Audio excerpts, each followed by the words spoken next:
Well, that was Goat, Goat, and Goat, and Goat. Also Goat and Goat on the guitar. We are back.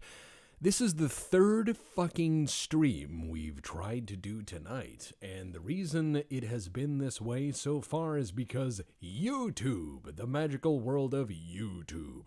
So if we crash one more time, please know I've enjoyed this evening with you and what tiny little snippets they allow us to share. So thank you very much for sticking in one more time. God, I'm going to get Mike in here because Depp had to go to fucking work. That is what happens when you have to deal with YouTube. Hi, Mike. How's it going? Hello. Hello. How's Mike's audio levels? Let's hope it's good. This is the third is my stream. audio? Is this I don't know. Is this good?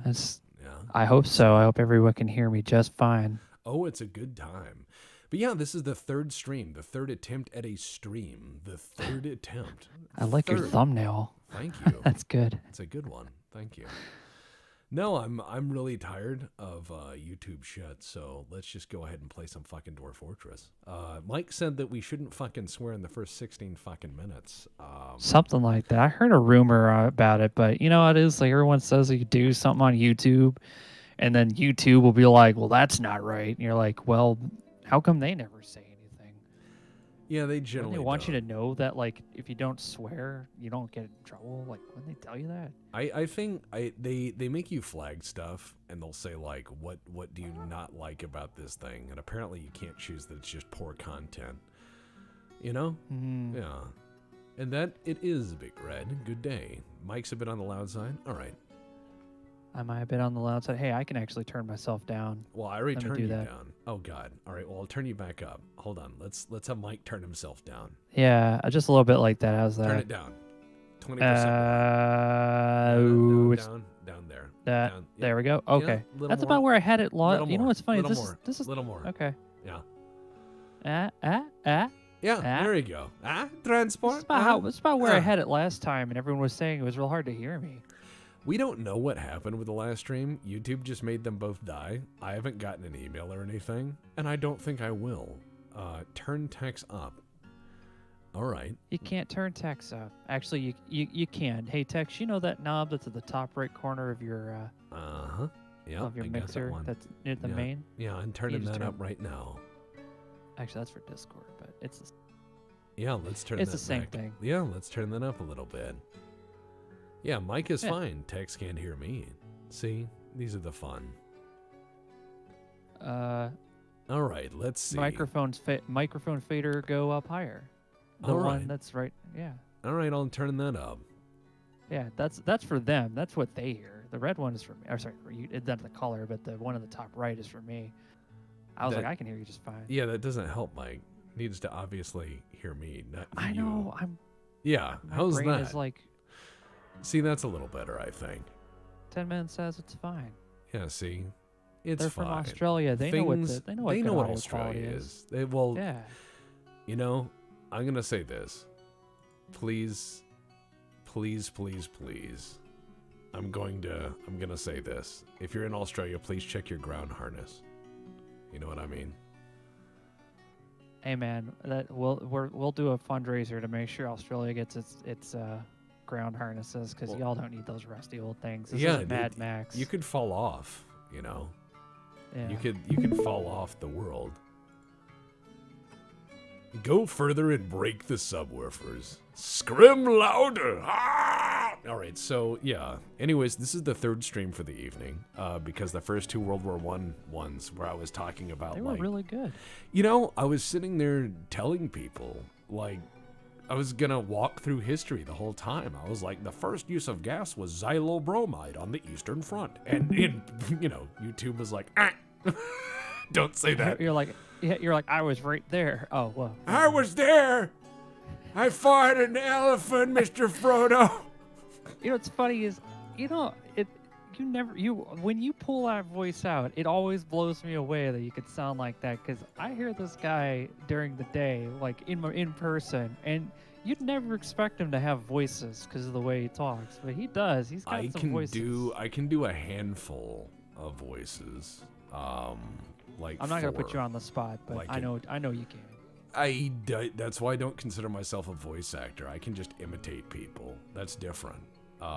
So I can just be like, but talking about like just old people in general, they're hilarious. Old people are great because they hold nothing back. They like what they like and they don't give a fuck that you don't like it. You could sit there and be like, Grandpa, why are you listening to big band music all the time? And he's like, 'cause it's awesome. And then he just turns it up. You know what I mean? Like, he doesn't care. He survived World War II. Like, he's not going to listen to you about music. If someone survived, like, the Blitz, they're not going to look at you and be like, yeah, that guy, Yeah, that's I'm going fair. to listen to him. No. Do Hey, you well, you know hear the what? voices too? Here's a dumb thought for you. What if a ship comes at planet Earth like upside down, and we're like, "Hey, welcome to North America," and they're like, "Excuse me, You mean South No. America. you mean South America?" You know, America was named after Amerigo Vespucci. And depending on the power of the aliens that find that we might have to agree with them. That's true. No, They're like fun Star Trek. you Fun know? thing about Amerigo Vespucci is that's probably the last time he was ever relevant. It was just like, Didn't let's. he get drunk at sea a lot? I think everybody was, Mike. That's just called... That's true. That's fair. Yeah. Now that I think about it, yeah, pretty much everybody had to. Yeah, you never... Like, if someone's sober... Yes, in the it's a tough job being out If there. someone is sober in the age of sail... If someone is sober in the age of sail... Like, truly sober in the age of sail... They are not someone you want to be near. You're like, they have a screw loose. You need people to have a little bit of, you know... little bit of the old cough medicine to work in the Royal Navy. Hey man, I watched Master and Commander. Yeah, And great film. now I One of my understand. favorites. Now I understand. You now know, I know why people I like Star put Trek. me on the spot the whole time. So guess what? I'll put Mike on the spot. Mike, what are your top 5 favorite films? The first one is Die Hard. Die Hard. The Good. second, yeah, the first one always I pick Die Hard because it's the easiest. It's John not McTiernan like, they're not film? hierarchy or anything. Pure Like, film? these No, are just, these are not hierarchical, just top 5 off the Yeah. top of your head. Yeah, that would be Die Hard, a collection of Miyazaki films. The first one comes to my head is Kiki's Delivery Service because that was the first one I saw, and Really? I like the. No, and one of the things I love the atmosphere of that movie because the background is like 1930s, like aircraft because he was such a like airplane guy. Well, of course. And that steampunk world sits in my heart forever, man. That's okay. one of those movies that So hits me good. It's timeless. All right. So In my head, yes. So what you're saying is And Phil Hartman's last role as being alive actually was playing that cat, I believe, or I might be misremembering it. So what you're telling me is so number 1 is Die Hard, Mhm. and number 2 Kiki's is Delivery Service. It's for Yeah. second one. I And- mean, Princess Mononoke too, but I just prefer the steampunk world with like a witch living in it. I think that's cooler. And Christopher Um, Yancey, yes, I've read all the Master and Commander books. Patrick O'Brien, Yeah. very great author. And go ahead. So Die Hard, Miyazaki. And recently I added a new one, Heat. I really Heat. liked Heat. Heat is It was good. So fucking good. Heat is probably the most referenced movie in Small Arms. It's funny because before meeting you, I'd only like had it on a monitor when I was watching. I didn't really pay attention because I was working in school and editing. Yeah. And when I watched it with you, I was like, "Fuck, I missed some real shit." And I just found out they're actually making a sequel to Heat. Dead ass, like now, there was a. I saw there was a sequel to Heat plotted. It was like Heat 2 or something. Depp sent me the thing. It's not good. And yes, Diggs. okay. Hello, Diggs. And guess what? This game might crash, it might not. YouTube may say only 200 people see it. YouTube may say 700 people see it. YouTube may say 5,000 people see it. YouTube may say I'm off the channel in 5 minutes. We have reached the wild magic era of YouTube. So we don't know. Indeed. We don't know. So I was also gonna say McTiernan, Miyazaki, Miyazaki, whoever made Heat, I forget the famous director. Michael Mann. Michael Mann, yeah. I think. Yeah. Maybe. Whoever. Yeah. Whoever made Heat, hey, Heat hats 2, off to you. getting warmer. Heat 2, I hope it's good. Heat 2, Val Kilmer died, so this is the character we will introduce as his son. That's true. That's what they would do. The That's kid what who they would played do. They Goose- would say it's Goose's everyone's. son. They would say it's everyone's son. That's what they do, anyways. Yeah. The next movie would be Labyrinth because I love the Jim Henson puppets in that more than anything else he's done. Mainly because they just, it's like that classic adventure, like story arc, but told in like a really kind of just weird and dark way. Because it doesn't like most stories, especially like stuff here in America, we always go with like kid gloves with stories, but a lot of them have like dramatic backgrounds to them. And they're pretty dark. As they should be. They should be cautionary tales. Don't fuck with the Goblin King. That's You know? true. Especially if he's David Bowie. If the Goblin King comes out and he's wearing like yoga pants and he's got like a sick haircut from the 80s, you're probably fucked, man. Like you're not gonna pull Bart Conan the Barbarian to fight this guy. You're probably gonna have a drink with him, sing some fucking music, and then he curses you into a brick or something. I don't know. I never really figured him out, to be honest. Oh, I understand that, but my favorite My favorite Aubrey Maturin books were probably HMS Surprise. I would say that one. Yeah. That was probably, I think he wrote that in what, 72, 73? It was one of the earlier ones, but he was one of those guys that just wrote so much good shit. Okay, we don't have a lot of plump helmets. Okay, dwarves, we have enough miners, that's good. Okay, too many copper battle axes, obviously I fucked that up. It happens. Sometimes you're really stupid in this game. 2 farmers, 1 woodworker, and the rest people drill holes in the earth. All and right. I'm gonna sound like a fanboy as I usually do, but you know, Wrath of the Khan, Undiscovered Country. You know, those two are timeless in my opinion. If you're gonna be like, I want to watch Star Trek, it's like, if you know the pop culture enough, you can get those movies down. That's true. And yeah, no more World War fun. I mean, I don't know why, but YouTube killed 2 streams in a row on it and just absolutely smashed them. And so it's like, all right. The name of the fortress is going to be Crafted Whips. The group's name is the Orb of Seizing. Oh my God. We're pondering our orbs.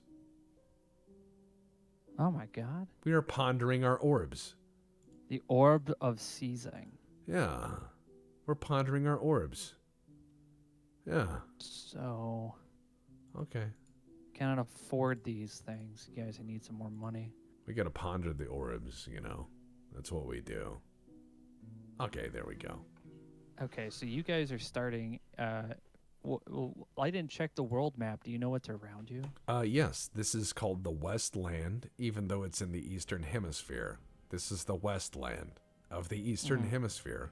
Hey, we have Iceland, Greenland. I get it. I get it. Yeah, it's an Iceland, Greenland thing. And what we're gonna do is we're gonna ponder that orb, and then we're gonna just we're gonna tell all these trees to just cut the fuck down because boo nature. Then we're going to just start drilling into the mountain. We did say orb, and there was a question asked if you had seen Andor, and we have actually. Yeah, I thought Andor was nice. I was surprised. I thought it was nice. Now Picard, oof. Yeah, Picard is interesting. Yeah, Picard. I can tell they're really trying. Look, I'm not. Here's the thing.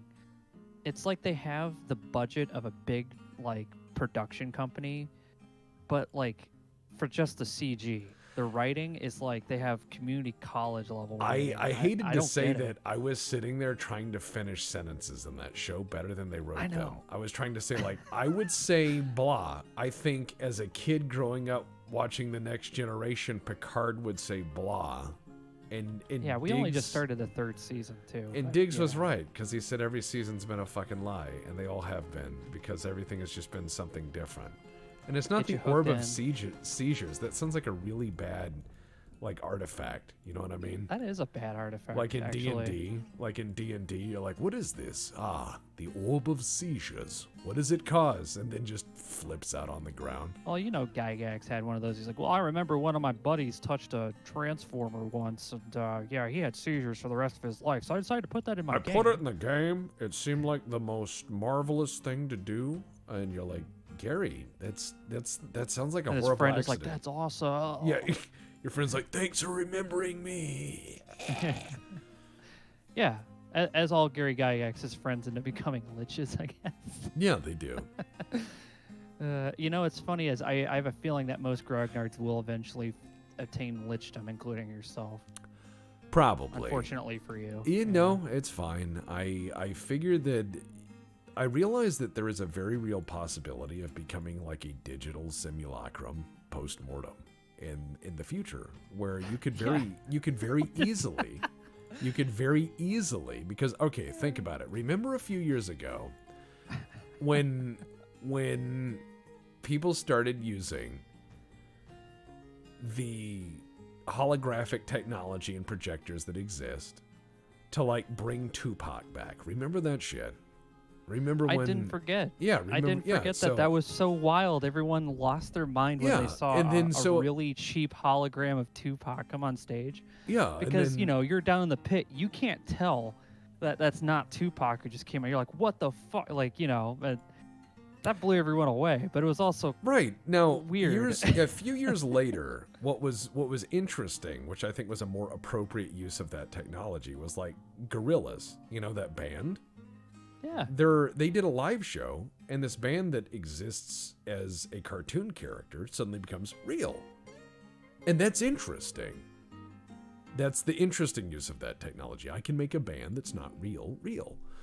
But the problem is seeing like dead people come alive. So when I saw that, I thought, man, wouldn't it be crazy if somebody, instead of saying like, yeah, the opener to my show is Tupac, you just bought some other dead person's likeness and you're like, yeah, the opener to my show is Robert Oppenheimer.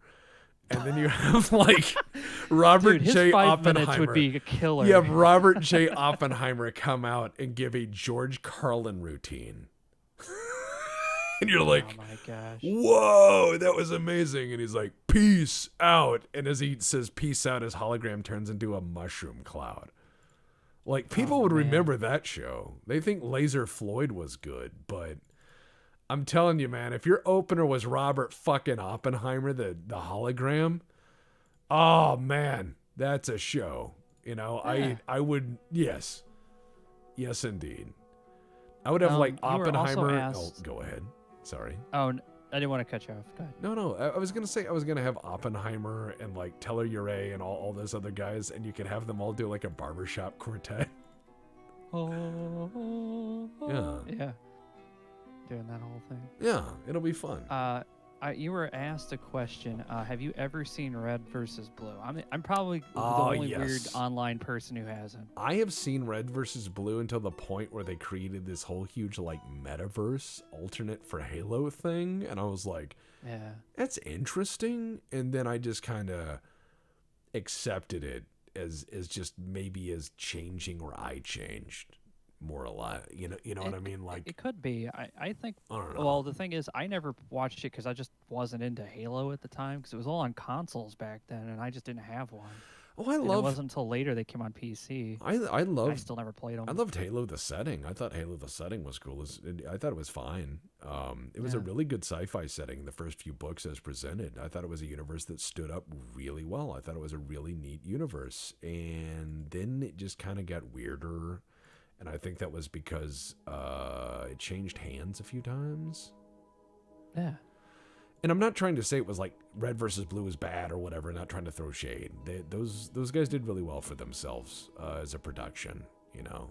And I realized that it was a lot that they were making. They made a lot of shit, and they created like 800 different content channels, and I really like their stuff. But at a certain point, I was like, oh, I get that joke. That's Red versus Blue. You know what I mean? Hey, Eldonius is in the chat. Hey, hello. Hey, it is the Eldonius Rex, and he is here to say hi to us.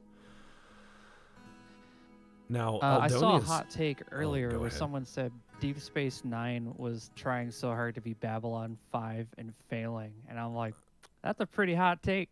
I disagree because Babylon. I do too, but I like it. I've seen some of Babylon 5. I have not seen all of Babylon 5. I have had every Babylon 5 hardcore person. Every time I have mentioned Babylon 5, every time that has spilled from my lips, people who know Babylon 5 and love it will just spill out of the woodwork.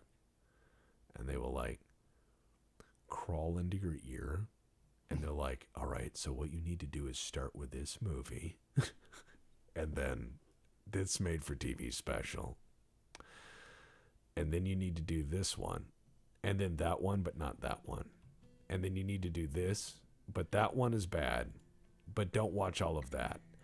And they will give you this very curated list because you realize they've had to build that for themselves. Yeah, the trainer craze. I agree, Mr. Train. I think the person who operates the train watches you, and so he's just trying to get on the show. You know, I would have that train guy on the show, and I would have some fun because I'd be like, hey, do you want to stream? And I get to drive the train because I want to hold the horn down like I'm a DJ at a wedding. You know, just beep, beep, beep, beep, beep, beep, You know, beep, beep, beep, This is beep, an beep, interesting beep, time beep. to live in for media, and I'll tell you this much: It's weird because I remember. Do you remember a time when you were younger and you thought the idea of being on TV was wild? Like you standing in front of a fucking camera at a grocery store and seeing yourself, and you're like, "Oh my god," doing the like I dances and still stuff. don't like people taking pictures of me, so I always feel weird. Yeah, but like even still being on TV back then was wild. Now these days, being on TV is still a big deal, but it's slowly becoming less so because everyone's Well, having the everyone's access. streaming. Yeah. Everyone streams now. Everyone shows themselves all the time, you know. And there's always the best thing about this kind of setup though is because with TV you didn't really have a choice what they were making, and you still kind of don't. But you know what I mean? Like you would just be like, oh, at 4 o'clock I better watch all days of my lives. Not like you're missing anything, but you had to wait for that shit to be on. I remember I'm every still day. confused about what you're doing with your fortress. Sorry, I'll let you. No, it's all right. I'm having my dwarves do their thing, their magical thing, which is do my bidding. And I'm just gonna What go is your ahead. goal? My goal is to make a lot of liquor so these people forget how miserable their fucking life is. And that is step one of Dwarf Fortress, is making enough alcohol that the dwarves don't kill you. That is basically the raw basics of Dwarf Fortress. Can you make enough booze that the dwarves won't slaughter you when the time comes? And the answer is probably no. But Yeah, if you make enough booze, they'll just fuck you up. They won't slaughter you. yeah, they'll just have fights where they're like, ah, yes, I saw a baby, and then they like punch the baby's brains out. What I'm gonna do is I'm going to make dwarves kill each other's children all the time. It's no big deal. I'm not questioning it. Hey man, it happens all the time. Krug Smash will tell you this. Like Krug Smash will be like, oh look, someone just ate someone's baby, and I'm like, yeah. happens all the time in Starfleet, man. Happen in Starfleet. Yes, it's what. Yeah, you run across this. They're like, this civilization eats their children, and Starfleet. Some people would be like, that's barbaric. And you're like, hey, they're a Federation member. Watch your fucking mouth. Hey, like, what? You gotta be How more. did they get in? You gotta be more tolerant of the baby eaters of Dabulon 9. Dabulon 9. I love that name. Yeah, they have to dab 9 times. Why 9 times? It's their new show that's targeted towards Zoomers. Dun, dun, dun, dun, dun, dun, dun, dun, I think Zoomers dab. I think we're out of touch on that one. I don't know what Zoomers do, but I heard. Are we out of touch again? God, Well, I thought I caught up. I heard someone say bussin' for real. I've heard that too. no I don't cap. have a bus ticket for them. I don't know what they want from me. I don't know where the bus goes to, and I think they need either. help. I try to find them like a schedule for the bus almost hey man, every time. I'm excited for public transportation too, but I've seen this generation just talk about taking the bus way more than any other in my entire existence. What do I think of World of Darkness? I think World of Darkness is basically D&D for like the goth kids. It's great. I think that's absolutely fine. I know a lot of people who are very active in like World of Darkness. I know a lot of people who are LARPing into it. A lot of those people also strangely into the BDSM community and stuff like that, which I guess it's probably mostly the same clones. But they're interesting people. It's one of the first alt games really, because where D&D had kind of become comfortably mainstream, World of Darkness was targeted toward people who typically didn't buy tabletop games. A lot of people bought the original World of Darkness books for their art. It was like dark and gothic and moody, and it's why a lot of people that kept World of Darkness alive were more into the LARPing scene. That's kind of the core of it, which is interesting. Yeah.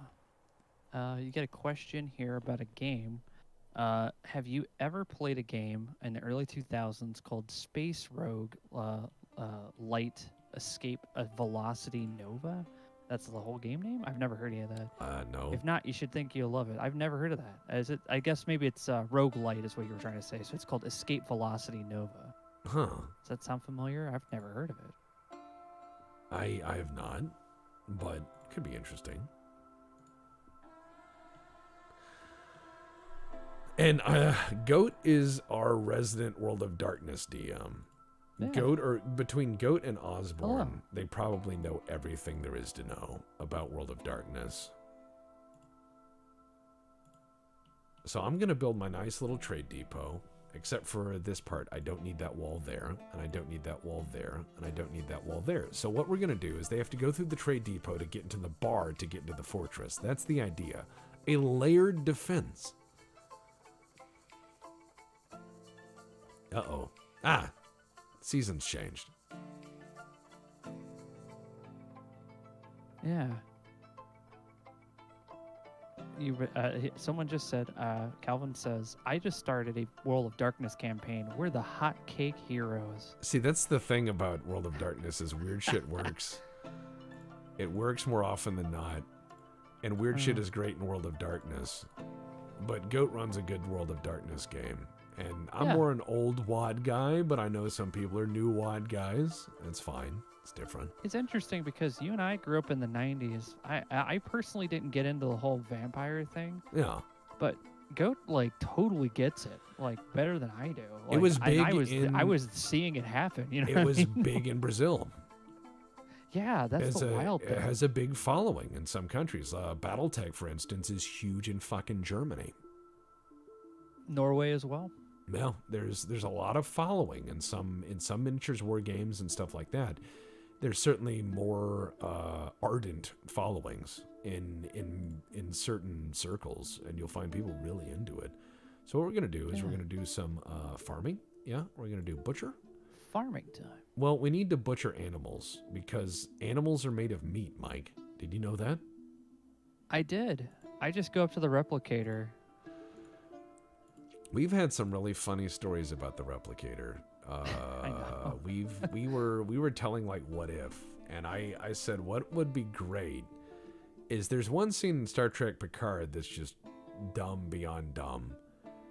And oh yeah, it was which just one? only one scene in Picard that is dumb beyond dumb, surely. But the one that sticks in my head that is dumb beyond stupid is, remember when that guy has that kid and that lady on the spaceship, you know, even though they're like in the past, which he reconciles by like, you know, just saying, yeah, oh, no, don't worry, I'm not gonna, yeah, so don't worry. You watch the train wreck on your own time. We're not gonna spoil it for you. So this kid goes to the replicator and asks for like 4 different kinds of cake.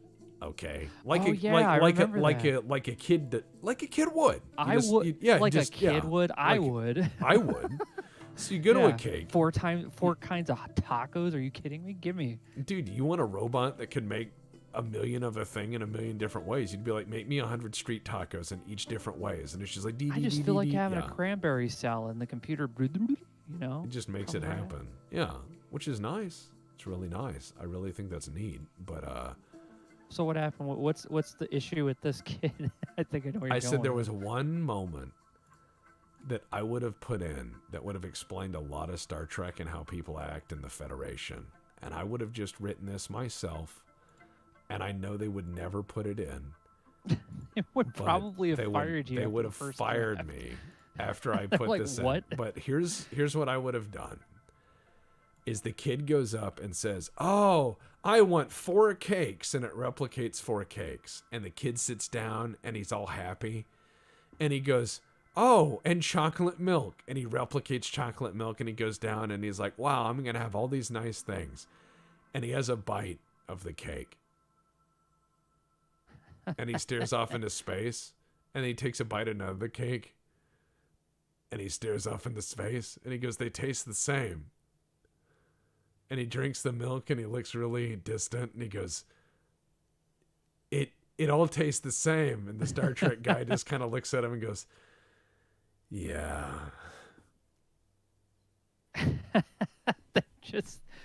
Yeah, I agree with that. I think that would be great if it all looked different, but it was literally just all flavor. like a flavor spray and texture. Yeah, because some alien doctor was like, well, it turns out that strawberry cake is actually not really good for the human digestive system. It's all made out of cauliflower in the future. And I would have just been like, I was like, why is this person a member of the Federation? Why is this person allowed to talk to me? How fucking dare you?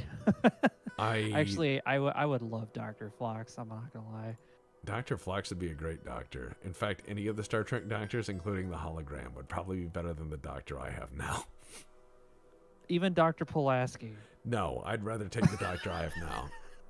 Dr. Pulaski had the bedside manner of like a piranha. I would not. Dr. Fuckum Pulaski. Yeah, Dr. Fuckum Pulaski. That's just like, she's like, well, Data's a thing and not a person, and I don't like anyone. And I'm like, this person's a doctor in Starfleet? Like, if you told me this was a doctor in, like, I don't know, like rural Rhode Island, I'd be like, sure. But in Starfleet? Nah, they just wrote this character to be unpleasant.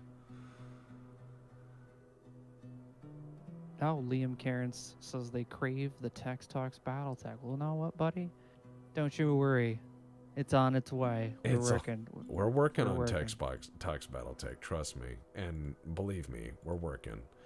We're doing pretty dumb things in the background, but they'll be better than most. I don't know how we keep like improving. Honestly, I'm blown away by it because you know how it is growing up, and you're like just making stuff, and everyone's like, "Oh, that's cool." When I was a kid, let me tell you some shit.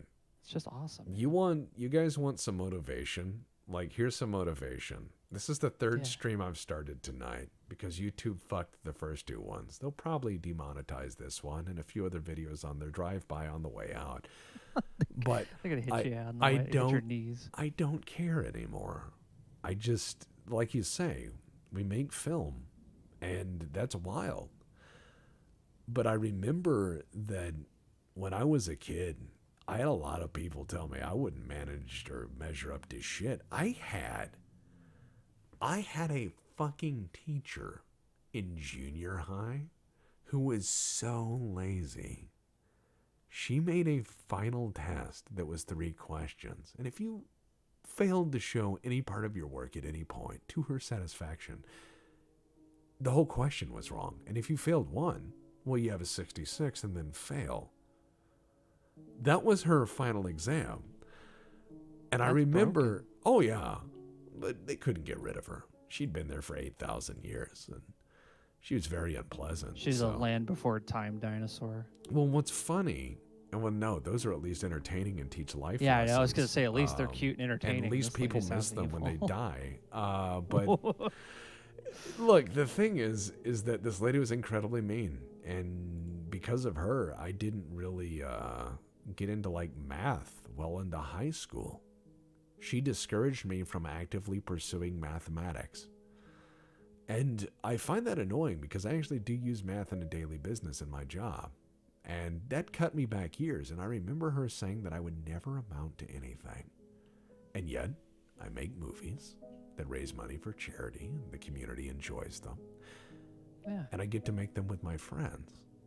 And so whenever you have these moments where someone's like, you'll never blah, blah, blah, I think back to those moments where one of my first jobs flipping burgers, a boss told me that if I quit that job, the world didn't appreciate quitters, and I would never get anything of any real responsibility in my life. Now, I'm not trying to be mean, but until about 2 years ago, he still worked at that burger joint. I have since moved on. Whenever you see people who tell you you can't do shit, just keep in mind, they may be talking about their lives, not yours.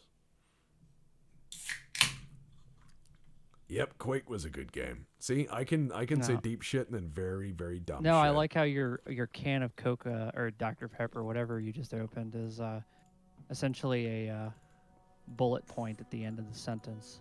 It wasn't intended to be. I was actually thirsty. But now that I think about it... I know it's a period, but a bullet point sounds more appropriate. It does. I have something else that can make bullet points, but it's a bit loud. It is. It can make them at 1,100 bullet points a minute. If one were to feed it a continuous bullet point.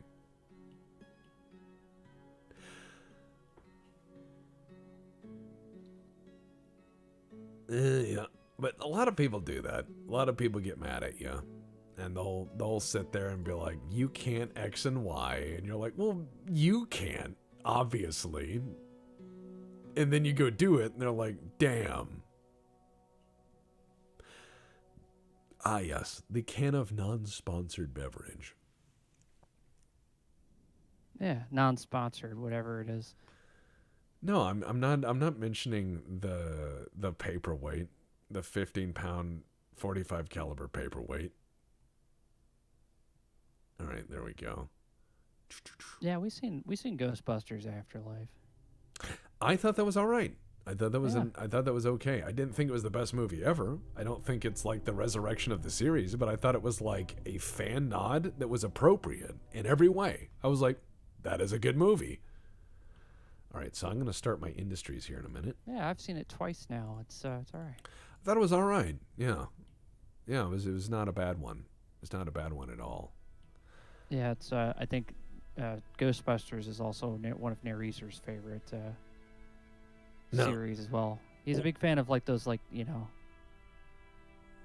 I guess he's a big fan of good movies. That's the best way I could say it. I was gonna say something else, but no, he just like his good taste in movies. But there was also what was it? The D&D movie we saw. That was pretty good. Yeah, The D&D movie that was was a good surprise. We've not been out in a long time, and I was a nice will little I getting will out. knock it on a few points. Soundtrack utterly forgettable. Casting choices good, but I mean Chris Pine's good in anything. I mean he pulled off a pretty Kirky Yeah. Kirk, so good job. everything looked really cool. Everything had a. It was like they had, lately Hollywood's been knocking out of the park with productions in CG and effects, but not so much in the writing department. It's like they have some kind of malaise going on. Like everything just feels like the same. But with this, it was basically a tabletop story. It felt like watching a reenactment of someone's tabletop game. I think that's pretty much what it was. It felt like just a really good tabletop campaign, more or less. I mean, it wasn't as bad as the last D&D movie. That one was, oh God, was that bad. I mean, there's some good scenes in it, but oof. Playing Dwarf Fortress without you? Yes, Pablo. Yes, I am. I'm playing Dwarf Fortress without Pablo. He doesn't have to know that I'm playing Dwarf Fortress. You don't have to tell him. Pablo, I'm not playing Dwarf. I'm watching someone play Dwarf Fortress. Yes, we are watching someone play Dwarf Fortress. And you're interacting with their computer, so you're not technically playing. You're playing I'm- for them, which is what you're that's- watching. That's what we're doing, right? Yeah. All right, let me Sure. put this here. I'm gonna put that mudstone there. Okay, all good. So have you been able to get a stable income off of your booze yet? I've not yet even made any booze. Right now, I'm building farm surplus, and I'm trying to get some of these. So you need food first, obviously. Yeah, I need food in order to make food. Food is important. Food make It is food. important. You need food for food. Yeah, Jeremy Irons was good in that, but that's about it. So what we need is, we've got plenty of logs, which is great to see. I want to absolutely make sure that some of my bastards are doing their jobs, but some of these people are just, no. Start building. Damn it. Speaking of food, every time I get something from the local burrito place and I Yeah. order food for you, they always give me a little judgmental look every single time, because it's like, yeah, some people don't want like hot anything in their food because there might have a very specialized diet. You know what I mean? Like, it was just weird. Like, they're like, oh, is it just this? And I'm like, yes. Believe it or not, he's on an actual, real, medically proven diet. And I like simple things. I'm easy to please. I like meat. yeah. And that's the thing. If you like meat and you go places, you're like, hey, just bring me the meat. They'll go, what about the bread? And you go, no bread for me. Well, that's how they get you, man. And they go, They're like, what do oh you man, mean, I no can't bread? possibly have any more. I ate all those breadsticks. I remember the last time, I do remember the last time that I went to Olive Garden. Oh yeah. The person I was with said, I love breadsticks. Now, that was how this started. Oprah.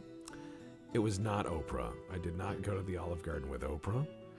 Let's not. She was so about that bread. Let's not I start. love bread. Let's not start weird rumors. Mr. Tex went to the Olive Garden with it. Like, I don't need to wake up to weird news. Like, hey, No, she would. Dude, she would. You'd be assassinated. That lady totally would hire 47. She's got the funds. She would for be it. like, that guy looks unfun, and then she would have me shot. But I'm gonna say this: that I went, and the person started off the I love breadsticks. And I said, why are we going to Olive Garden? We could make breadsticks at home. All you have to do, get this, is take bread, bread, and then make it into a thin stick and then bake it. That's all you got to do. Amazing concept. Seen it done. In fact, some would argue this is the same process that the restaurant itself uses. Now, I'm not trying to say that, you can make Olive Garden TM brand breadsticks, but I'm pretty sure you could fuck up better than they do. This person sat there, and I watched them eat 4... how they bring the breadsticks out, and they bring it out like it's a baby? They bring it out like wrapped in a napkin. Yeah, like they bring it out in like a little carriage, and it's all swaddled for like warmth, and they're just hard. I watched this person eat 4 swaddled bundles of breadsticks, and they said 4 babies worth. They ate 4 babies of bread. Wow, they really liked bread, and they weren't lying. They ate that, and every time another thing came out, the salad came out. Can we get more bread? Can this come out? Can we get more bread? I will give them this, man. Out of all the food that you could pick to eat, bread is probably the best in terms of economy. There's plenty of it. All over the place. You can make it pretty easily. That's true. I mean, there's a lot of there's a reason why people do pursue agriculture. Let's see, bookkeeper. Where's that clerk? There you go. I think broker. I want to say something. I'm going to say something that's a pretty hot take. I think it's a motherfucker that we as a species can't sustain ourselves on grass. I mean, that shit is just everywhere, and we can't even fucking have. So what you're saying is we need to be like cows. No, you don't have to be like a cow. I'm just saying, like, imagine how easier it would be if we were just like, dude, I'm hungry. I'll just go outside, just grab a handful of grass, and you're fine. I mean, I get your idea. I know I'm not much of an inventor, but I'm going to invent.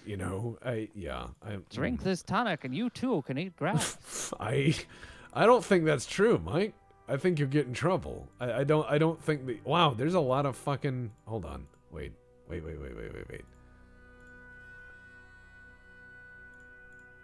I'm curious now. Because there's other animals floating around, and you can go Oh, did you find something weird? No, just some ravens. There's lots of ravens outside. Yeah, that means there's a corpse nearby, isn't it? No. Let's have a think. Let's see. Overview. All right. Let's see. Relations. No relationships. Thoughts. She is grouchy. That's a crouchy ass raven. Didn't feel anything while personality. All right. Let's read about this raven, Mike.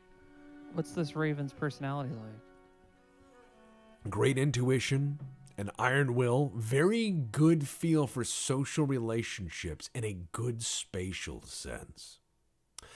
Lousy natural inclination toward music and lousy creativity. Not a songbird, this one. Not really. No. So what we're gonna do? Unfortunate. It's just a raven that's like, ha! You're like, All right, we need to make a hole in which we will throw garbage and bodies. Oh God, there was a call I remember in the '90s that everyone did was like hooty hoo. Just imagine it did that. Imagine if it was a raven and all it did was say, "Hey." Yeah, I've heard them do stuff like that though. They do. That's not too far off for a raven. They're a little bit crafty, but they like themselves some. They like meat. They like meat. They like all sorts of things. I mean, they'll eat unshelled peanuts all day, but I mean, if you give them a piece of meat, they're like your good friend. We don't have any that live near us, though. You can earn the friend of a raven very easily. Yeah. Very big birds, too. Not a lot of meat on them. No, it's funny. Most birds don't really have a lot of meat on them. We kind of had to do that ourselves. Yeah, we had to make ourselves like turbo turkeys. So this is going to be turkeys in America are about as big as we are. Indeed. So what we're going to do is we're going to make this the corpsarium. This is where we put our corpses, and this is where we put our garbage. Well done. So we're just going to put all the stink in a room, and it lives in there now. It's going to be a good time.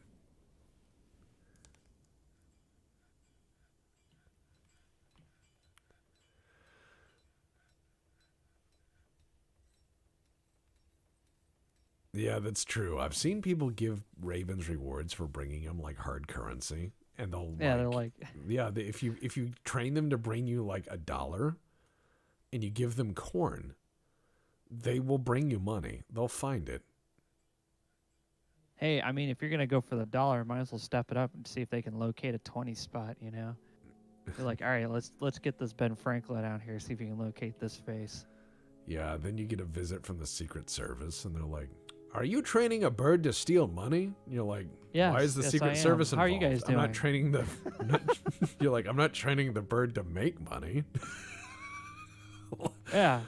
Yeah. You guys have labor laws against birds for some reason, so I gotta make him. He can't make. It's tough in this country to be a bird, man.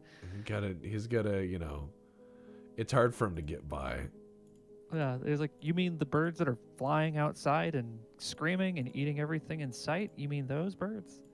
Yeah. That's by that point. That's when I throw down my, makeshift ninja, like phosphorus gas thingy. That Please makes them do not disappear. ever use phosphorus gas if you're a ninja. You will not. I don't know what they're You will using. disappear, but not in the way you want. You will. You will be like, ha ha, and you'll throw it down, and then you will be gone. The room will be gone. There is not, you cannot. There's just 4 walls going everywhere. Yeah, just imagine, I am the white phosphorus ninja, smoke! And everyone's like, no! And it just blows the room up.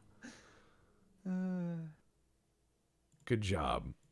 I'm the white phosphorus ninja. The white phosphorus ninja. That would be a ninja I'd be afraid of. One that crawls in your house and has an A&M-14 white phosphorus grenade or something. That would be terrifying, a white phosphorus ninja. I would be more afraid of a white phosphorus ninja than any other kind of ninja. If there was any other kind of ninja, I would be not as scary as that one. That one has white phosphorus. Yeah. I mean, I didn't even think about it that way. I was just thinking, I could be a good. Give me that phosphorus gas. I can handle it. I know. Just a little bit. No, you cannot. Even a little bit, you get Fossy Jaw. It's bad. What's a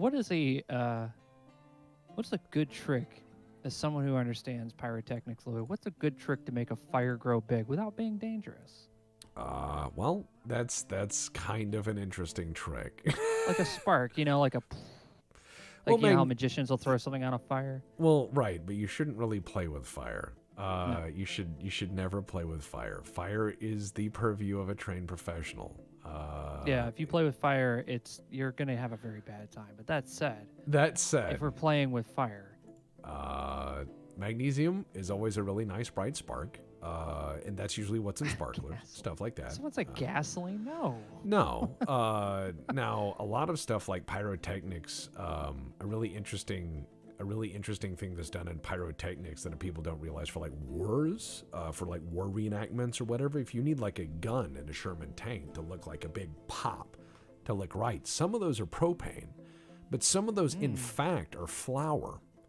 You'll take flour and put it in a shell casing, and you pop that out, and it has that big, nice white boof and smoke and everything you want, but the flour ignites. So it's a really nice 2-stage pyrotechnic. But there's a lot of other things you can do. Now that I'm thinking about it, you're right. Cornstarch is a good one. There's a lot of What movie about- magic people use. I mean, Coffee it's- creamer, that's what it was. Coffee creamer's one, but I wouldn't fuck with it. No, if you put coffee creamer on a fire, you're gonna have very 4th of July looking fire, and hopefully hopefully you don't mind. I'm gonna say this is like It's not a good idea. when it comes down to weird movie magic. I mean, the grossest job there is though is Foley. That is like one of the grossest things. Is like Foley artists will sit there and they'll just have like a tub of mac and cheese and they're like, oh, time to make weird, horrible noises for this sci-fi movie, and they just record it all day. Yeah, it's one of my least favorite tropes is when they're like, "How's he doing?" and they open the bandage up and all I hear is Mac and cheese. turning Yeah, around. that's I'm like, what it that's is. Not even gross. That is what they try to do for that sound, and they overuse it as mac and cheese. I heard one. Why has everyone got juicy band-aids? Like, I don't get it. Yeah, You know what I mean? it's a juicy fruit band-aid. It's Everyone like pulls it up juicy and it makes a fruit. loud noise. It's a band-aid. We're gonna make some rock mugs. Oh, out of what kind of rock? I don't know. I'm sure it's not terrible. Don't worry about it. It's probably not. Buxelite? What is buxelite? Bauxite. That would be the clay in which aluminum is found, and anode removed, I believe. Let's see. So we're gonna make some wooden barrels and try to get a lot of farming. I have a really decent farm started, and we're starting to build some basic crafts. I can then also have some animals butchered, and have them just get stomped because aminals are meat, and that's what you do.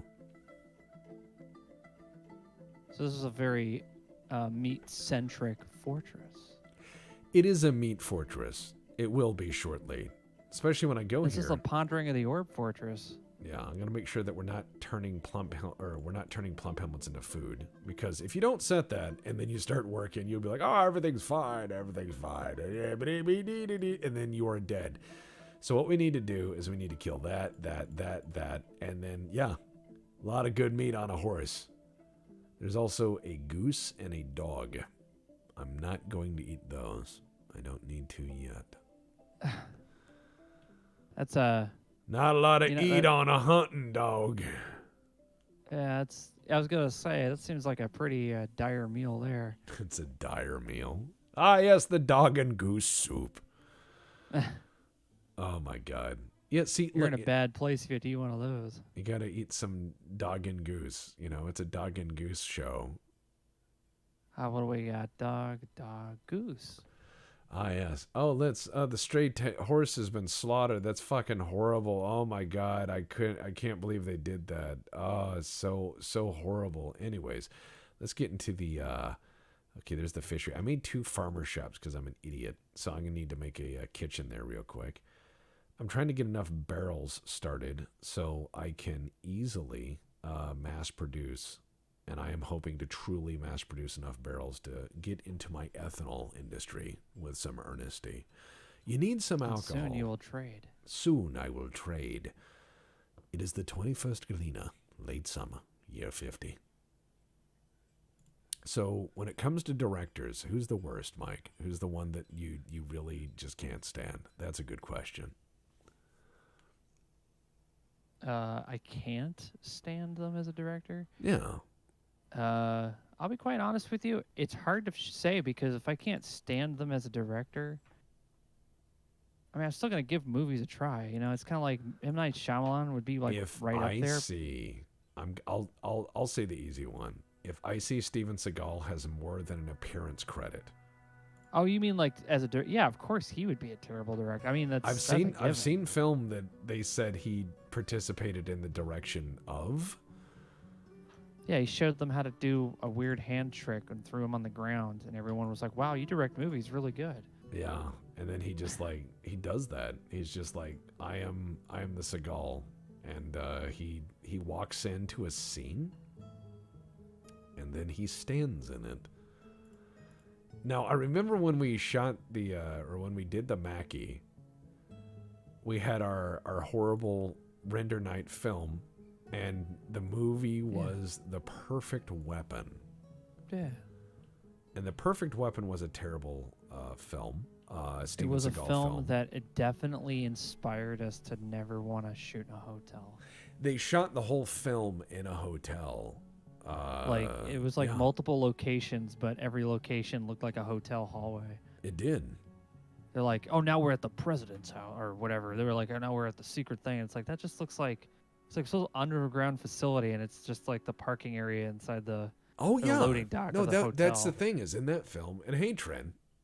Yeah. It was that whole film was shot in a hotel. It was shot in the hotel, in the loading dock of the hotel, in the various rooms of the hotel, the penthouse of the hotel.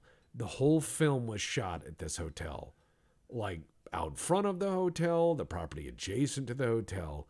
In the last 5 minutes, if you watch that movie in the last 5 minutes, you will just scream no 3 or 4 times and stand up because your legs will be telling you to leave the scene because it is just alien nonsense. You will just go, this is not a reasonable anything. This is insanity.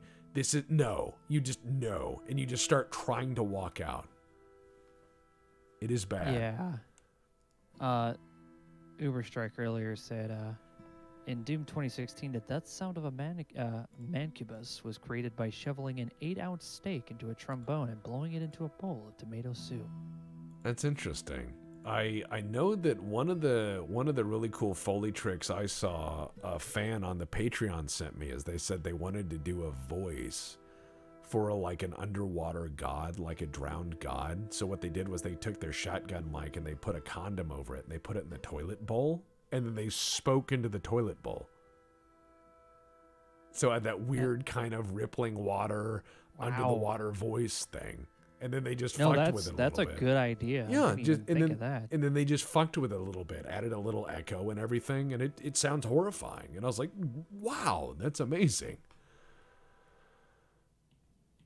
But yes, you can do a lot with a good imagination and Foley. You can do a lot. But what I want to tell people is, like, if you think you're not a filmmaker, you can't make a film. I would say go see Steven Seagal in that film, The Perfect Weapon, and realize he probably wrote part of that, and then just enjoy it.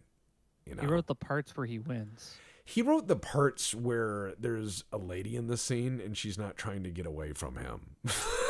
That's the part he wrote. He wrote those parts. Well, he's this big karate master, but if you remember, he uses a VTOL to destroy like a whole army of people in that movie. He does. For He has seemingly no reason whatsoever. He just had this VTOL. He has it. You can tell he wrote it in. You can tell he wrote it in the scene. He's like, at the end, I win, and they're like, what? He's like, I'm the winner. I was expecting to hear like Godsmack's "I Stand Alone" to start playing because it felt like it had that kind of energy. You know what I mean? And there's nothing against that song, but during the 2000s, they overplayed that song in trailers so much. That's true. They certainly did. It was a wild era. It was a wild era for film. I remember, I mean, God, when you go see trailers nowadays, it's so fucking miserable because they show you the whole movie and you realize I don't want to see that. And then they'll go, this movie didn't do very well. And you're like, yeah, because you showed me the whole fucking trailer. I don't. Well, there's more people out there who want to see the whole movie in a trailer than there are people who don't. That's fair. The wild thing, isn't it? Like, no, that's fair. You're most people can absolutely agree fair. that they don't think that way, but for some reason, there are more people out there than the people watching this. Oh, I agree. Who I go absolutely to the agree. movie theater and it's like, well, if I don't know what I'm going to watch, I'm not going.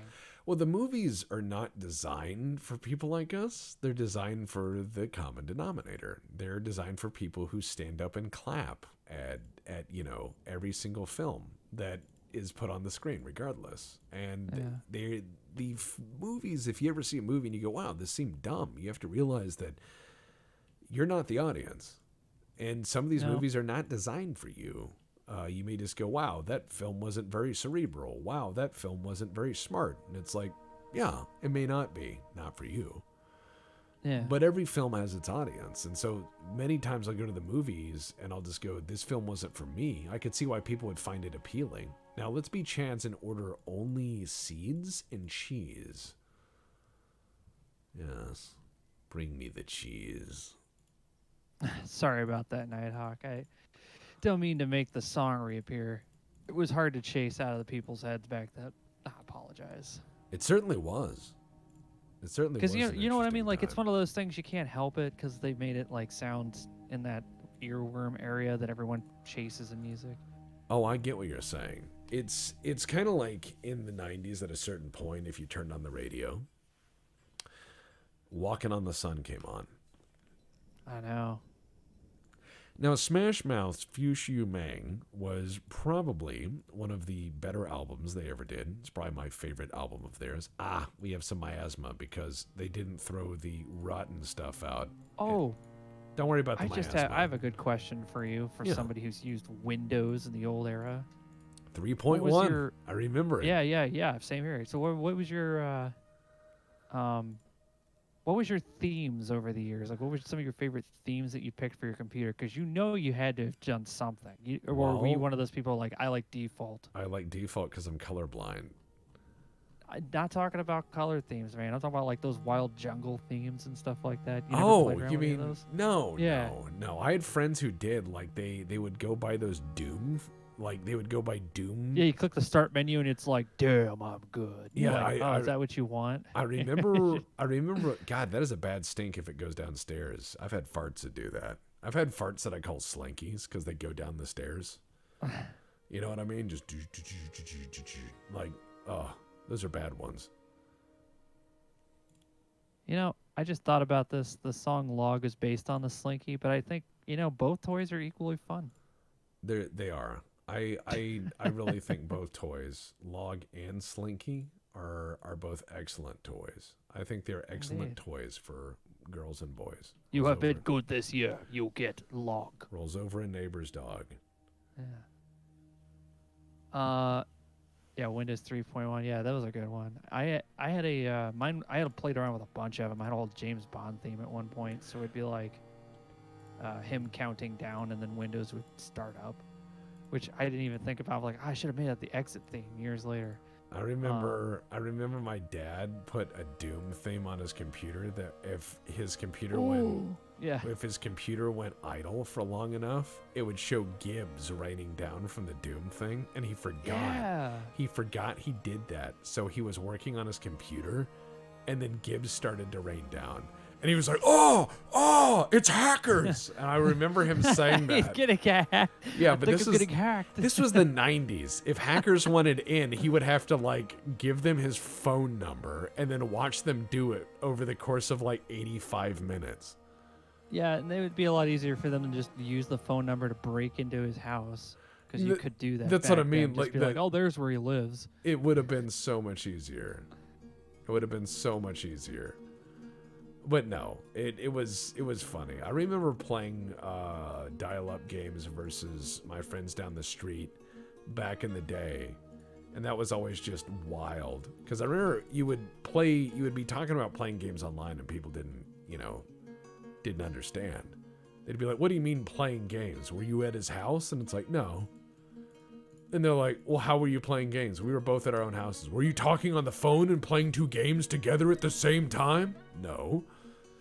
You had to describe that. People were like, "You can't play a game." The internet was treated a lot like VR was back in 2016. People treated the internet like they treated VR in the movie Lawnmower Man. Yeah. Oh my God. Yeah. Yeah, they were really like, so what is this deal with the with the information super highway? What is this I remember World Wide Web? I remember all of those wonderful little videos you could buy where it was like how to explain what the internet is to kids. And they were like, "Don't give personal information to strangers." And I'm like, man, that's weird. I've met all of my internet friends. So, yeah. There was an era where meeting people on the internet was viewed as a taboo. Oh my God, they're going to murder you. It was, they thought someone would die. They thought you would be absolutely like kidneys in ice. You know, but we also didn't have social media or any way to find out who this person is, who they were. Should we tell them about our Lawnmower Man? Sure. Okay, so we have a Lawnmower Man We actually have a lawnmower man. We have a lawnmower man in the town we live. Now, yes, in my Patreon man has a updates- lawnmower. It's not our Well, lawnmower. no, man. no. He is just a man with a lawnmower. He is a lawnmower man. Now, I have at various times complained about trying to record or talk to people or whatever, and all you hear in the background is the lawnmower. And so people are like, do I just sit around with my, window open? Do I just, No. At random parts of the day, you will hear this lawnmower, this riding lawnmower crank up. Like it will just blap up. And then the riding lawnmower takes off. And it goes throughout the town. And then it comes back about 45 minutes later. The riding lawnmower. Now, let's see if the boys and girls of chat can guess what kind of person is this man who rides a lawnmower around. Because I made a joke, and it turns out the joke was probably more accurate than I wanted to admit. Oh, let's see. So, Lawnmower Man, I had joked and said this guy probably rides a lawnmower around because he has a DUI. I made that joke because that is like 85 country songs, and I have lived in small towns in the South where that happened, and you just see someone who is a drunk and they ride the lawnmower around. So I'm sitting there and I'm minding my own business, and I see Lawnmower Man ride by. He looks like Nick Nolte's stunt double. And the only way I can describe his facial expression is Mr. Leahy. That is the only way I can describe it. I know who you're talking about. Yeah, he just has the Mr. Leahy facial expression, like, all right, Randers. And he always looks at me like I don't live here. Well, I've been here long enough, and he just gives me that. He's like one of those older guys where they just don't like anything new. Yeah. But I just saying this guy's out there living his best life. He's living that mower life. He just drives up. He has a cigarette in one hand and a sippy cup in the next, and he is a lawn mowing. Yeah, he is. Now, I'm not going to go fuck with that guy because he's the guy who went to his house and cranked Creedence for 2 hours really loud in the middle of the day. And I'm like, this guy's a non-vet. I'm going to let him be. I'm going to let him enjoy his lawnmower.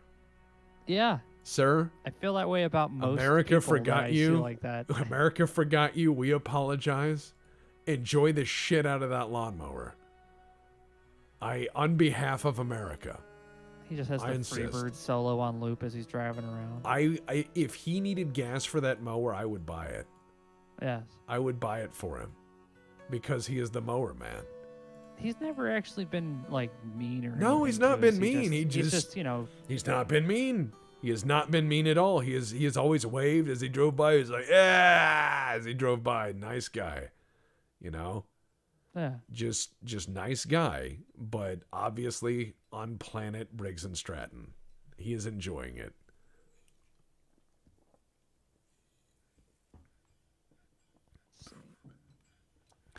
Like he's allowed to do whatever he wants. He's got his nom camp on and he rides that mower at 10 miles an hour around the town. And he's just like, yeah. And, he goes back to his house and Creedence gets real loud. And I'm like, God bless you, sir. So every time I see him, I wave. Yeah, Tarkin Rex. And it's illegal it's legal until someone goes up to stop him, and nobody wants to, because he does everyone's tree lawn just because he wants to. And the people who don't want him to have already told him, because they all talk. So pretty much it's like, and we're not going to tell him no, because we're that's a job we don't have to do, and he's neighborly about it. He's the mower guy. Yeah, it just sucks whenever we're trying to record. Yeah, he's got to do 80 laps. You know what I mean? The days we try to record, it's like 24 hours of lemons, but mower. It just goes around. Now he's harmless, but he just drives around town in a mower. Just has himself a mower time. Some people have Miller time, right? This guy has mower time. Oh, he's on Miller time as well, but Yeah, he's laid back, sipping on gin and juice, with his money on his mind on his money, just rolling around. Yeah.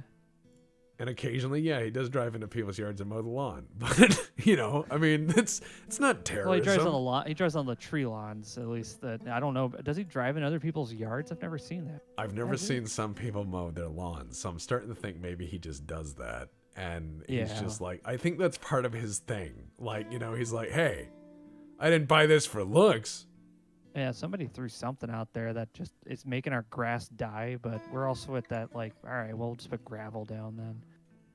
We're not gonna fight with nature. I never fight with nature. Nature wins. Oh, a gym setter claimed a jeweler's workshop. This is gonna end in tears. Okay, you mean is this gonna increase the value of this? Oh, they're gonna lose their fucking mind. They're gonna sit there and just start screaming. Oh, they're beginning their construction. Oh my God, we actually have the things.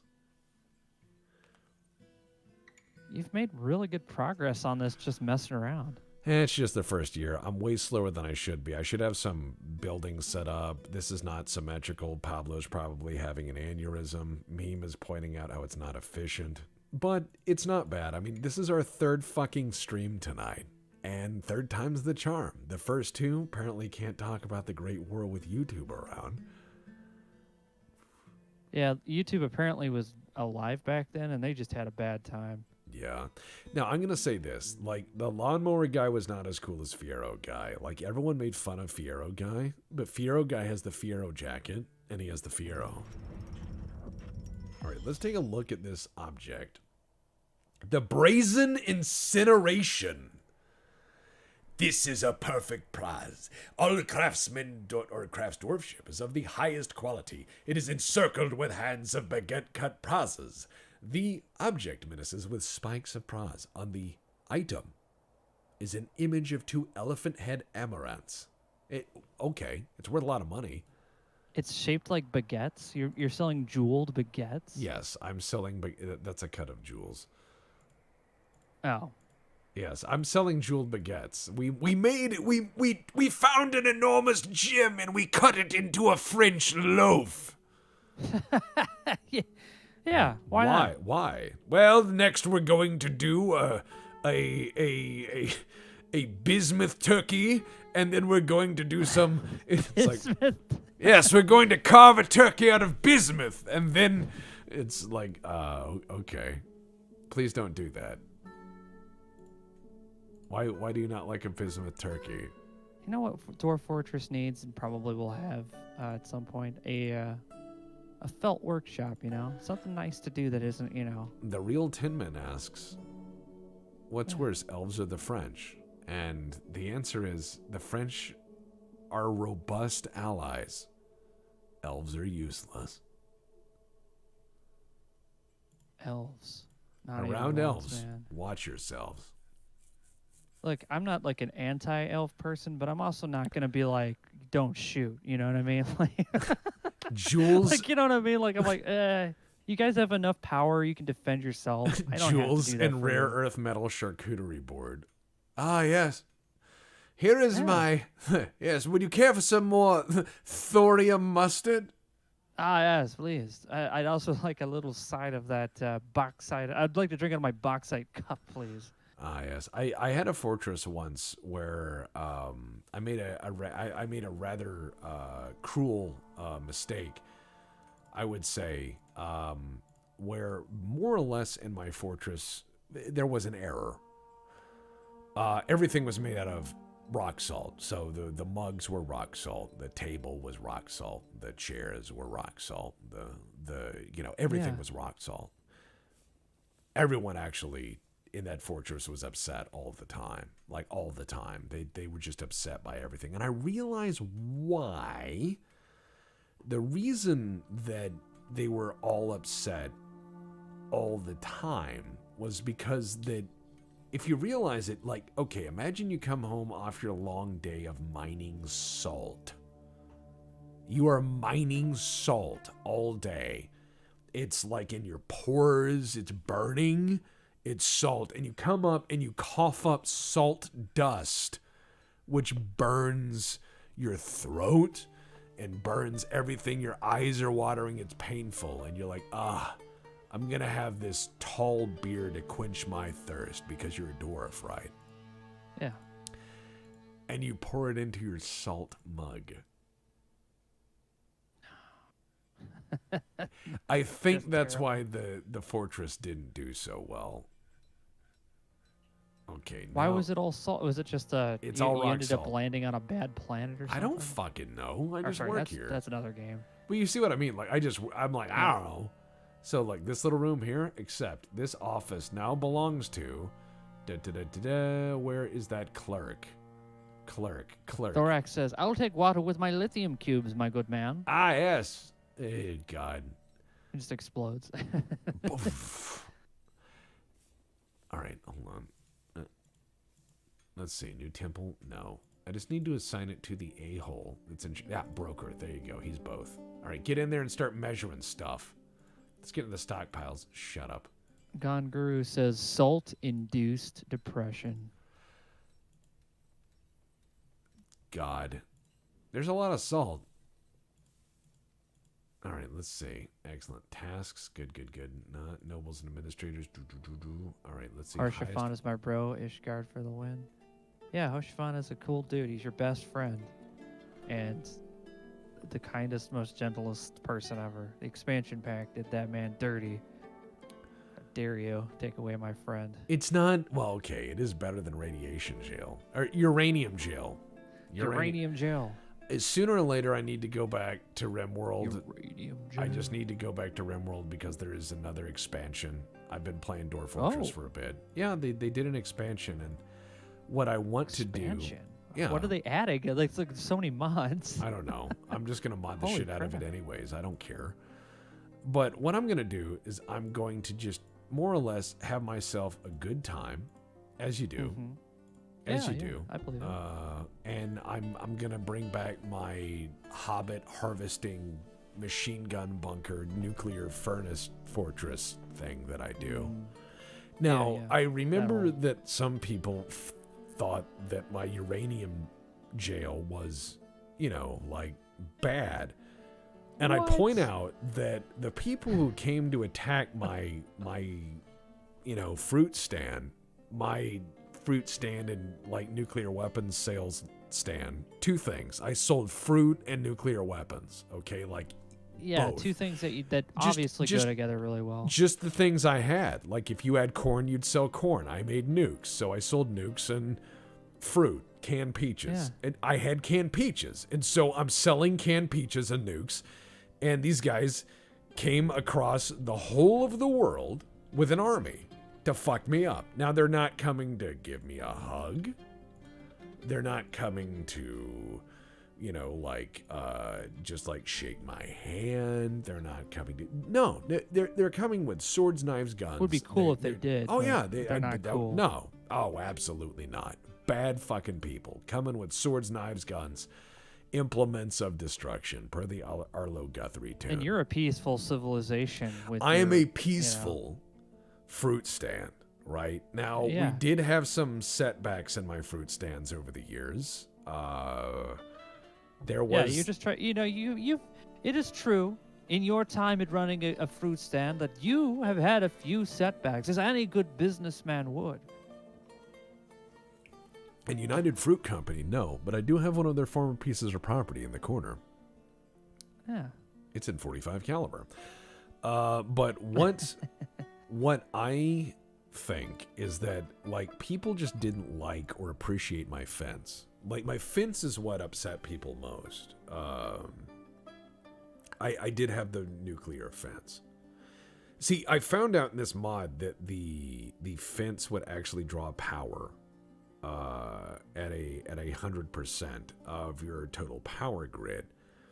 So what I did was I wired a separate power grid for the reactor, and I ran the reactor up to like 400 megawatts. And then I just had the electric fence running off of 400 megawatts. And so every so often,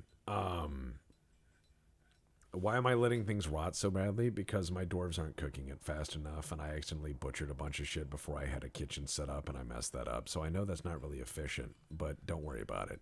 Shit rots. Look, the dwarves are learning as they go. They're learning that I'm a bad supervisor. So...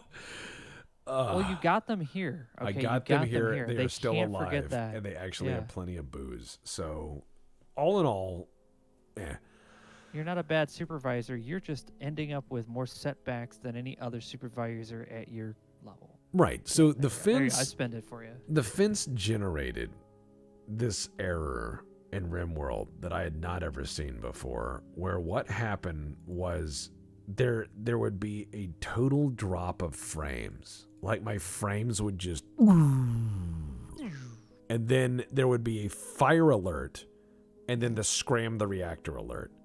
So what I thought was happening was that the reactor would run up to 400 megawatts, and then there would be an incident that would cause there to be a short or a power outage, and thus the reactor would then scram to save itself.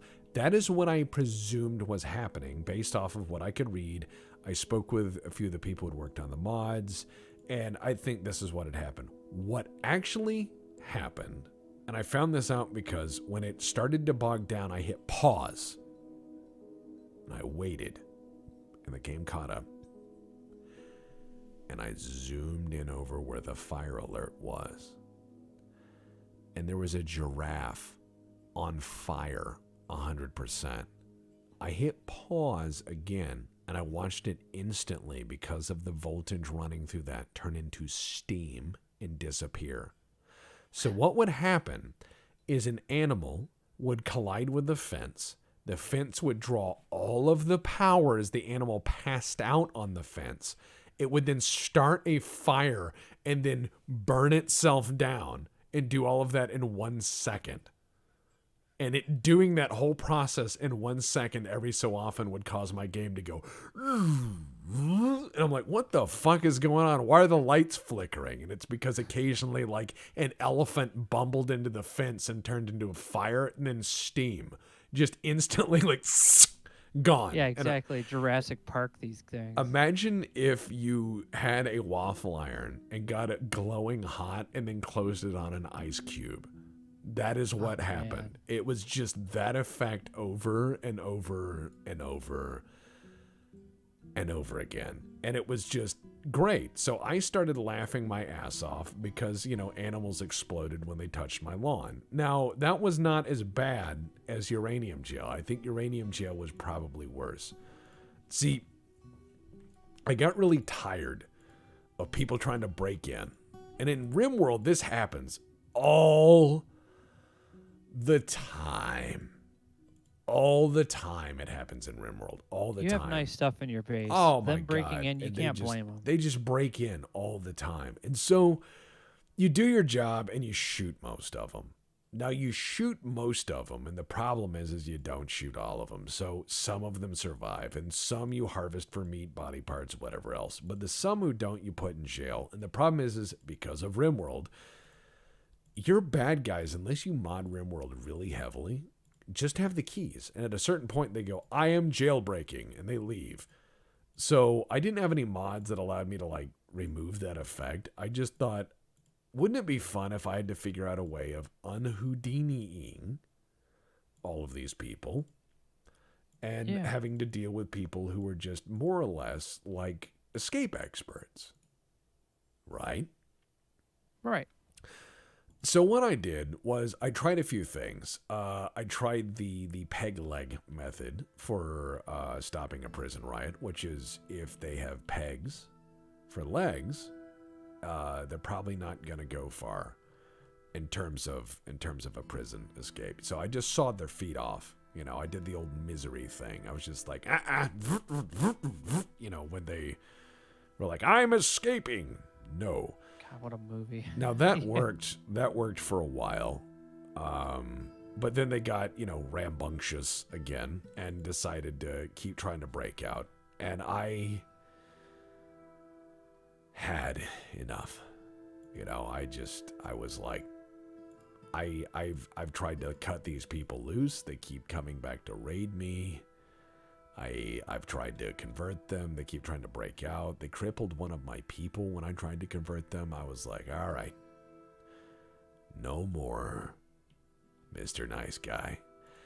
And now I realized I had limited resources and I could mod it, you know, to make them easier to kill or whatever. I could mod it to do 100 things, but I said, no, I have enough mods. I instead must think within the mods I have. Within the mods I have selected, I must think within these mods to solve this problem because I selected all these mods. I did a video on mods and whale guns and agents and choosing. And so I said, if I have all these mods, I can solve this problem. So I sat there and I did some big things, you know. I had some big things. I was sitting there Only a little nugget of thinking. Nah, just big old thinking. Doing that double D of thinking there. Doing the big Just old a little introspection. Just big old thinking. Big old thonks, you know. Having my moment. And I said, well, I don't have a lot of room to mine out in this mountain anymore because Rimworld does limit you and Z levels are apparently not for you. And so I said, well, I only have so much storage. Where would I even put the jail? All I got is this big fucking pile of uranium. And so I said, well, I'll make some room. So the first thing I did was I just started running all the uranium through the reactor because I had to make nukes anyways, because I had in the meantime gotten into a war with the hobbits who I modded into the game because I got tired of all the like kill fuck soul shitter factions. We're like, here's the 40k space marines who kill people and murder people, and here's the blood lords, and here's, you know, like vampires and all that other shit. God, I said that with a southern accent. Vampires. No, it's fucking it sounds like Draculas. Them vampires. Get out of here, man. Yeah. Get them vampires out of here. But yeah. So I got bored of all the factions, right? I got bored. I just bored. So I put the hobbits in. And I had gotten in a war with the hobbits, and I had to generate a bunch of fissile material in a very quick hurry so I could make, you know, even their little subterranean homes gone because, you know, airburst. And I've had enough. And they kept raiding me, and I found out that their canned meat wasn't worth anything. So I got really mad. And I, you know, was running all this uranium through the reactor. Now, when you run uranium through the reactor and you generate, you know, plutonium, in the mod, you also generate waste. Now, waste is highly radioactive in this. And I had a room that I just stored the waste in. Now, outside was like -30. Where I had started in Rimworld was just a shithole. So I was doing all my hydroponics. That's why I had nuclear. I had to generate a lot of power. So I had this room that was in the cave, and every other room in the cave without heating was -30. This room was 96 degrees. Now, the reason it was 96 degrees is because it had like 12 drums in the corner with some funny triangle symbols on it. And those drums were space heaters. So I said, I don't have room to build a normal jail. What if I just put some beds in between those drums? Now, some people in the audience are going to go, Tex, what about the radiation? And I'm going to say, what about the radiation? I'm going to say, don't worry about it. I locked the radiation in the jail. It's behind locked doors. And you'll say, but the guys are in there. And I'm like, correct. So here's how uranium jail works. You put them in there day one, and they're very rambunctious. You know, very rambunctious. I'm going to break out. I'm going to... They're breaking everything. Oh, yeah. Kid, you know what's crazy? Sometimes they'll tear out of their bed, and they'll just start kicking drums over. You know, they're punching them, you know, doing all that. And I let them. Day 2, they feel that they need to take a lot of naps. and they just lay around and they're not having a great day. Now, day 3 is when, like, they're like, I'm bald and I can't get out of bed. And I'm like, don't worry. A sentence uranium jail is only 7 days. And they go, why is that? And I said, don't worry about it. Now, I'm going to say this. Uranium jail has a 0% reoffender rate in Rimworld. 0%. 0% of the people who went to uranium jail ever attacked me again. Ever. At any point. That's incredible, man. You really know how to turn some people around. You know, uranium, the real power of the atom, because when they told me that the atom was about, peaceful purposes, I didn't believe it. But the radiating glow of the atom made them very peaceful indeed.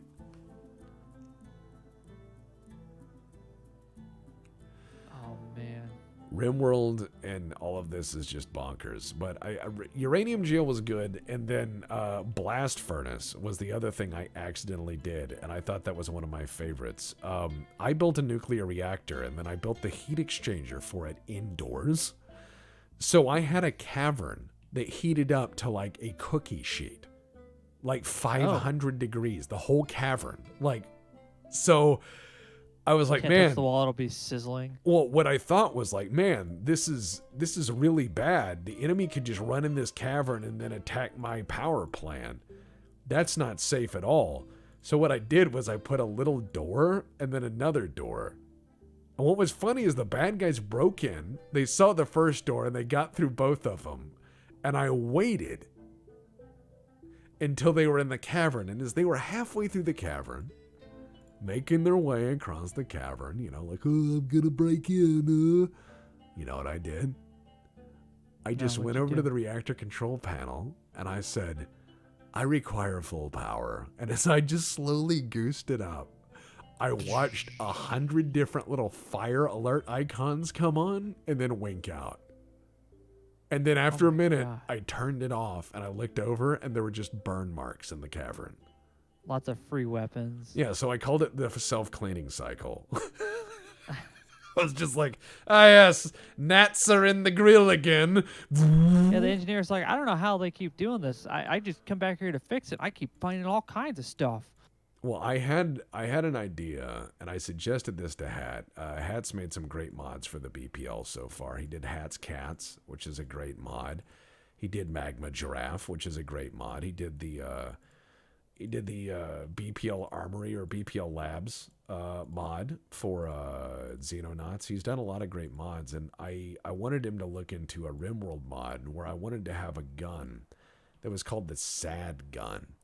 And it's like a shotgun, you hear that and he goes boom, but instead of like pellets hitting the guy or whatever, or a slug, it just does the sad break, like Sad Wonder, like they have a break and just wander off into the woods. So someone comes up and tries to rob your house and you go, bow, and they have an existential break, like, I don't matter, just stumble off into the wilderness. You're like, I just lost all the motivation to try to kill you and take all your stuff. He's like, I thought about taking your things, but I realized it's just filling a void in me that's forever going to be empty. So I'm just going to leave. And then it just plays sad Hulk music. Sad Gun. Yeah. Well, I mean, what's wrong with the Sad Gun? I think the Sad Gun's a great idea. The Sad Gun is a devastatingly well-made weapon, believe it or not. People will be like, I don't know about that, but, it would have a really strong effect on people. A lot more so than shooting them, because they won't have any effect after that. They just die, But with the Sad Gun, they get to live with their mistakes. That's what I mean, is like in Rimworld, you shoot them and they just become sad. And they just walk off into the wilderness and just sit there. And you're like, you okay? Yeah. And they're like, I need a minute.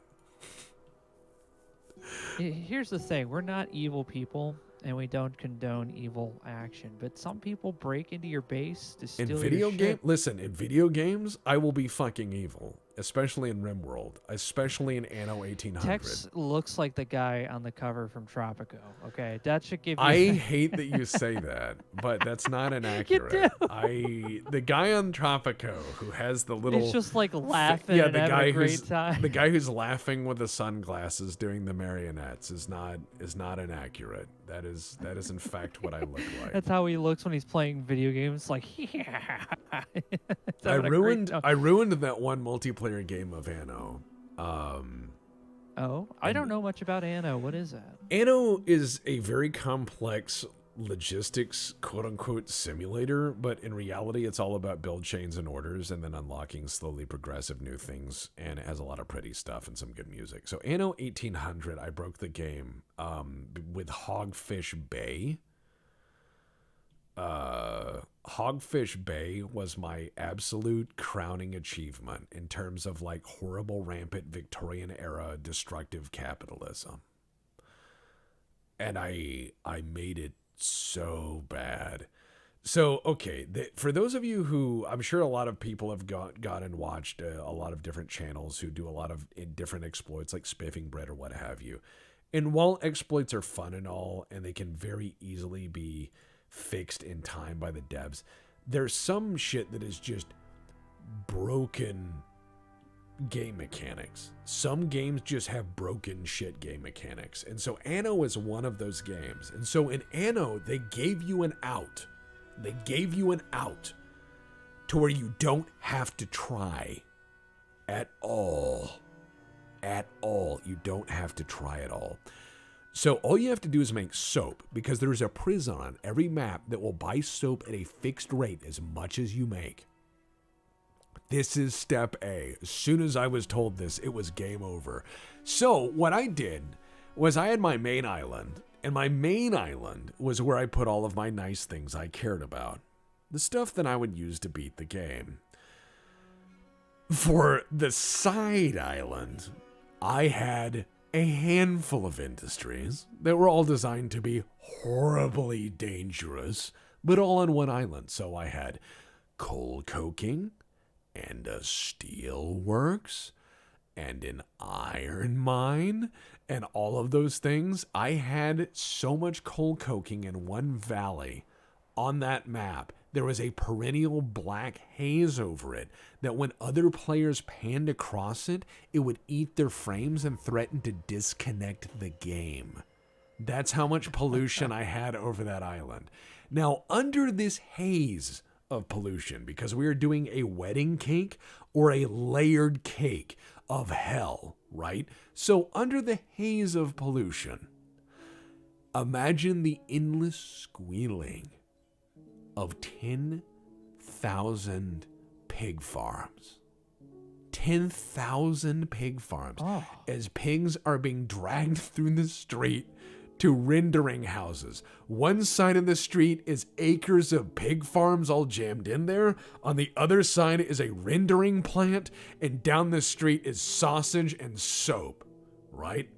So, horrible fucking place. Now, every player who glances at Hogfish Bay is not only repulsed by the fact that it is abhorrent and eats their frames, but these sounds of people weeping, children screaming, pigs squealing, coal coking accidents, explosions, discontent. It is starting. Right. It is starting to build up. Oh, there's a wild boar. It's in the fortress. I think they'll fight it. They'll beat it up or they won't. It's one of those things. Hey, man, I just want to say that this stream has been really nice, too, by the way. Thank you for inviting me. Thank you for letting me have a third stream tonight. And thank you for letting me let you on. I've been working on this stuff in the background, and it's just been really nice to have somebody to kind of chat with and do this. Well, it's fun to just kind of hang out. And like the first two streams, I tried to do stuff, killed both of them. And I said, you know what? When in doubt, Dwarf Fortress. But let me, and thank you again for being my co-host. And thanks everyone for showing up for the third stream. So I appreciate it. So then Anno 1800 gets worse. So I said there's not enough food for people to eat, and I have to export all my hogs in soap forms. I don't want people eating my pork because that's soap. I need it. So I instead circle the whole island with fisheries. Welcome to Hogfish Bay. So here's what happens. No. Hogfish Bay. That's awful. Hogfish Bay is without a doubt a perfect terrarium of suffering. Now here's what happened. Every so often, because of the horrendous conditions on Hogfish Bay, there would be a riot. Now, the riot would gather because I did not put police in Hogfish Bay because that sounds expensive. So, no police. I let the rabble deal with it themselves. All right? Wow. So, the riot grows until the riot is so big that it is the streets. The streets of Hogfish Bay are awash with human screaming, suffering, and fighting. And I'm just watching. Then a fire starts. Now, no. if you thought I didn't put a police department on Hogfish Bay, you are truly mistaken if you think that I would put a fire department there. So what happens is the riot would grow because of the working conditions being appalling. They were. Then the riot would grow. The riot would start a fire. The fire would remove the mob. There would be no discontent, no workers. 3 or 4 buildings burned down. I fix them and invite the new wave of employees. That was. I basically God. did the Outer Worlds in Anno 1800, and I had an endless cycle of delivering soap to the prison. And then I just sat there with all the money, and they were like, you can unlock new maps and go to new lands. And I was like, why? I am the soap baron. I am the soap baron. That's a brilliant, dude. You make Anno sound like it'd be a lot of fun to play. It isn't. It is not a fun game. I was gonna say it doesn't it sounds no. like nothing I would actually get Listen, into. Anno isn't fun. It's not. It's a screensaver you interact with. Anno is a cookie clicker for city builders. It's not my kind of game. I've learned that you can break it very easily by doing stuff like that, and it's really funny. But yeah, I mean, I Hogfish agree. Bay. It sounds really cool. I just didn't expect it to be like. Oh no, it's terrible. It's fucked up, it's, man. It's not Holy a great crap. game. It eats itself because there's like 7-8 zones you can go to, and each of the zones is like more or less a whole new map with whole new trees of stuff you have to send back, and it just gets really tedious. And every new world you go to or add to just adds to the lag, and the game starts to crash. And so it's like instead, Hogfish Bay. And yes, Servillion, the soap baron got off clean. Hogfish Bay. Hogfish Bay. I'm not judging you. I don't. I will because put it's a that video in game, the but sequel. It's hard for me to. Be I will evil in a put video that. game. I will put that. I will put that in the sequel to Magistrata Mundanus. I will put Hogfish Bay in the sequel. You don't have to go there, but I will put it in the sequel. I promise. Well, I mean, it depends if Ricky's still in prison or not. Who knows what's going on there? I don't think Ricky's in prison, but I don't think. No, it's up to you, man. The way the game ended. It's gonna be wild. The way the game ended was stupid, but it's so yeah. It's well. I appreciate that you allow us to have that instead of just being like, oh no, here comes like a guy who has like spider legs and like 5 shields and like a machine gun, which we would have just probably blown a hole in the floor like it's Looney Tunes because we're not smart people. We just you should.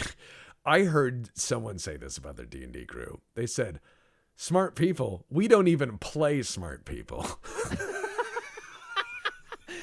That's the best fucking saying I've ever heard in that. Yes. I heard a guy who was just like, smart people. I'm not a smart man. I ain't gonna play a smart man. I'm playing a violent man. It's like, okay, that's fair. Playing a violent man. Doesn't even care. That's great. I'm gonna make a crown out of bones. I'm gonna tell him to make crowns Oh. out of rotten meat bones. But yeah, I mean, Hogfish Bay is just one of those things. It's one of those things, and I can easily make Hogfish Bay in Rimworld. I found out so many horrible things in Rimworld. I found out that if you can halflings, they're really high in salt, and they're really bad for you. So I made canned halfling. Like, I only traded it. I forbid people to eat it, but I served it to prisoners, and one of them had a massive heart attack. Like, I fed him halfling meat from the can, and he was like, oh, and then he had a massive heart attack, and I was like, God, that shit's awful for you. Yeah. Go figure on that. Oh no, someone got stricken by melancholy. It happens. People go berserk. But at any rate, I think this will about do it for this stream for now.